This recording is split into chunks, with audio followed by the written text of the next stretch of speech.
Shalom salam podcast eksposisi M116. Siapakah malaikat agung Mikael? Malaikat agung Mikael digambarkan dalam Alkitab dalam kitab Daniel, Yudas, dan Wahyu sebagai malaikat pejuang yang terlibat dalam pertempuran rohani. Kata malaikat agung berarti malaikat dengan pangkat tertinggi. Sebagian besar malaikat dalam Alkitab digambarkan sebagai pembawa pesan, tetapi Mikael digambarkan dalam ketiga kitab ini sebagai malaikat yang berjuang bertempur atau melawan roh-roh jahat dan penguasa-penguasa.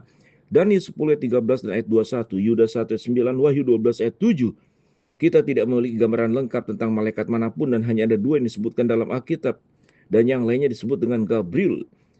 Kitab suci hanya memberi kita petunjuk tentang gerakan mereka selama peristiwa-peristiwa manusia. Tetapi aman untuk mengatakan bahwa Mikael adalah sang malaikat agung, adalah makhluk yang kuat. Meskipun memiliki kuasa yang besar, Mikael tetap tunduk sepenuhnya kepada Tuhan. Kebergantungannya kepada kuasa Tuhan terlihat dalam Yudas 1:9. Para malaikat yang benar memiliki tingkatan dan tunduk pada otoritas, dan karena alasan itu mereka digunakan sebagai gambaran ketundukan seorang istri kepada suaminya. 1 Korintus 11 ayat yang ke-10. Dengan mempertimbangkan kekuatan Mikael sang penghulu malaikat, ketundukannya kepada Tuhan menjadi lebih indah. Jika ketundukan para malaikat merupakan argumen bagi ketundukan wanita, kita dapat melihat bahwa ketundukan tidak pernah dimaksud untuk menghilangkan kekuatan atau tujuan atau nilai seorang wanita. Nabi Daniel diberitahu bahwa Mikael sang penghulu malaikat adalah pemimpin besar yang melindungi umatnya. Daniel 12 ayat yang pertama. Umat Daniel adalah orang-orang Yahudi, dan fakta bahwa Mikael melindungi mereka menunjukkan bahwa Tuhan telah menetapkan berbagai malaikat suci atas berbagai negara dan kelompok masyarakat. Para iblis tampaknya memiliki hierarki yang sama. Lihat Daniel 10 ayat 20. Fakta bahwa Mikael adalah pemimpin besar menunjukkan bahwa ia memiliki otoritas di alam rohani. Ada yang lain. Daniel 10:13 mengatakan bahwa Mikael adalah salah seorang dari pemimpin-pemimpin utama. Mikael, sang penghulu malaikat, tampaknya memiliki peran penting dalam peristiwa-peristiwa akhir zaman. Daniel diberitahu oleh malaikat Tuhan bahwa selama akhir zaman, Mikael akan bangkit dan akan ada masa kesusahan yang tak tertandingi. Merujuk pada kesengsaraan besar Daniel 12 ayat yang pertama.